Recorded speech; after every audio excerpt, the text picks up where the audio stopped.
Welcome to The Explainer. So, today we're actually stepping into the consultation room together. I'm putting on my clinical psychologist hat to do a real deep dive breakdown of our neurological relationship with digital devices. And look, if you've been feeling just absolutely exhausted by your screens lately, please know you are far from alone in this. There's a very real, measurable, scientific reason for why you feel that way.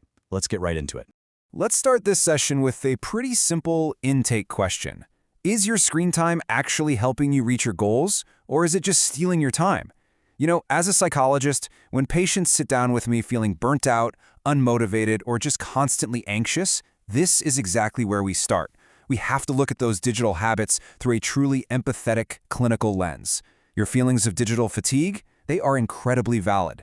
Today, we're going to figure out exactly why your brain feels so drained, and more importantly, how to actually treat it. Okay, so part 1. The diagnosis, digital exhaustion. Now, in a clinical sense, doom scrolling isn't just some bad habit you need to break, it's practically a dissociative state. You're essentially checking out of reality. It's this passive, purposeless consumption of negative content. And when you're exposed to a constant, endless stream of bad news that you literally cannot control, your brain gets trapped in this nasty loop. You see a threat and you feel powerless. Psychologically speaking, this just drains your mental energy and induces what we call learned helplessness. It severely erodes your sense of personal agency and your motivation in the real world. It's absolutely crucial to understand the sheer volume of symptoms this behavior triggers. Just one session of mindless scrolling exposes your brain to a literal tsunami of information. This causes massive cognitive overload, which very quickly turns into decision fatigue. Your brain just gets so tired of processing all these micro decisions that it defaults to passive behaviors. We also see major emotional suppression. The scrolling acts like a digital pacifier, kind of numbing you out and pushing down feelings of sadness or anxiety instead of actually processing them. Over time, this leads to reduced attentional control and diminished executive functioning. You are quite literally draining your cognitive battery to zero. To really grasp the severity of this, we just have to look at the data. Recent clinical research has shown that heavy consumption of short-form video, and we're talking more than 3 hours a day here, is associated with an attentional performance drop of 2 full standard deviations below the age-matched norm in adolescence. 2 standard deviations. That is a massive clinical decline in cognitive performance. Your actual ability to focus is being measurably degraded. Moving on to part 2, the pathology, escaping boredom. We really need to completely reframe how we think about boredom. It's not just some minor nuisance. In a clinical context, we look at what's called trait boredom. This is a chronic personality disposition where someone really struggles to find meaningful engagement. Basically, boredom acts as a critical psychological signal. It's a very uncomfortable internal state. But instead of sitting with that discomfort, we frequently rely on digital devices as a compensatory coping strategy. We use screens to emotionally avoid our own feelings of emptiness. And a recent systematic review confirms this, showing that trait boredom is a major psychological lever in problematic tech use. Whether we're talking about social media, internet gaming, or just general smartphone overuse, individuals who are highly prone to boredom are incredibly vulnerable. They're using the technology to escape those negative internal states. But this compensatory strategy, it ultimately spirals right into behavioral addiction. Which brings us to a rather frightening clinical concept, terminal boredom.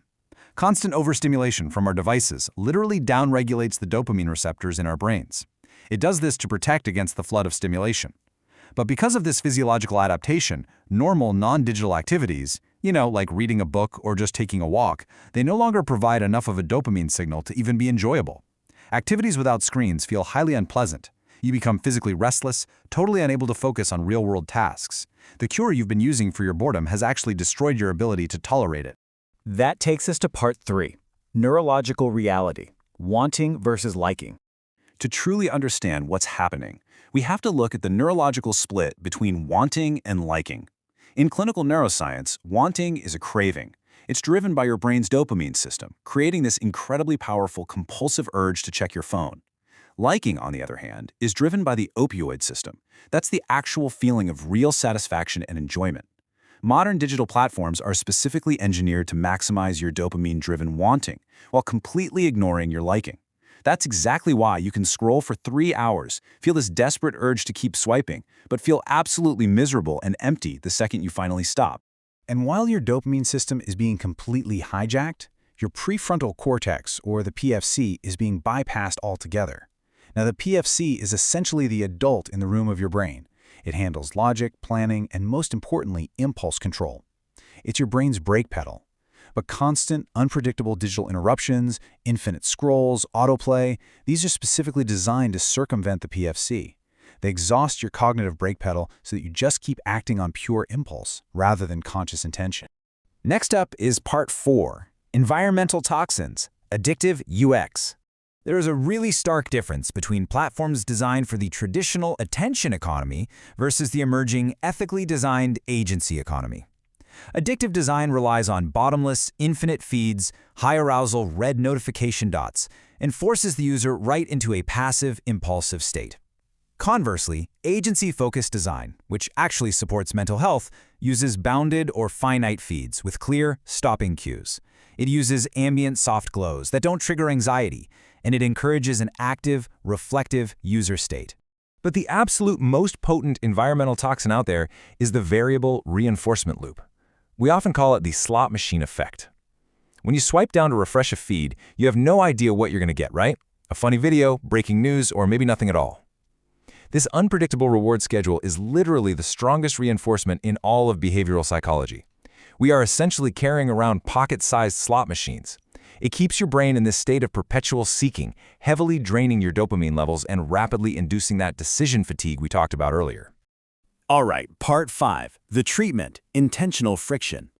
The incredibly good news here is that global regulators are actually starting to recognize this exact clinical pathology.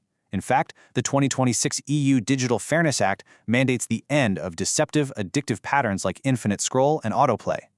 They are enforcing what we call healthy friction by law, treating addictive UX design as a direct violation of consumer rights.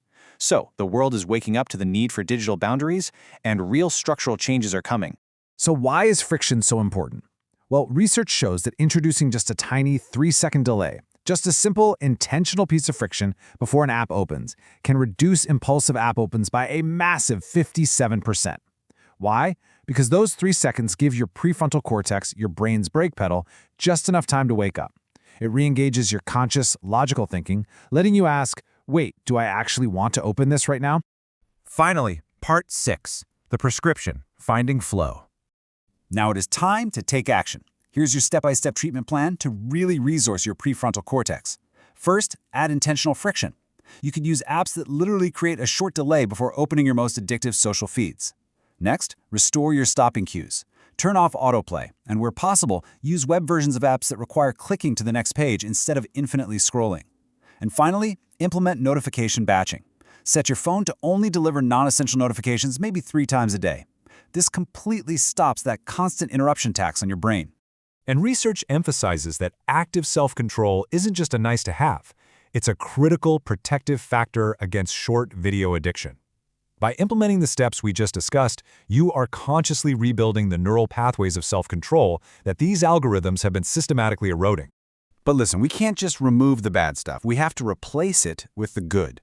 The ultimate clinical antidote to digital exhaustion is the flow experience. Flow is this intensely engrossing, pleasurable mental state that comes from being completely absorbed in a meaningful, often challenging, real-world activity. In fact, recent clinical studies have found that prescribing non-digital flow activities actually significantly reduce depressive symptoms when paired with standard therapy. Flow rebuilds your attention span and gives you genuine joy, not just a cheap dopamine hit. Which leaves us with a final provocative thought. I want to leave you with a bit of homework for your life outside this consultation. When you close this explainer, just look at your phone. Ask yourself, what will your next digital action be? Is it going to be an automatic habit or a conscious choice?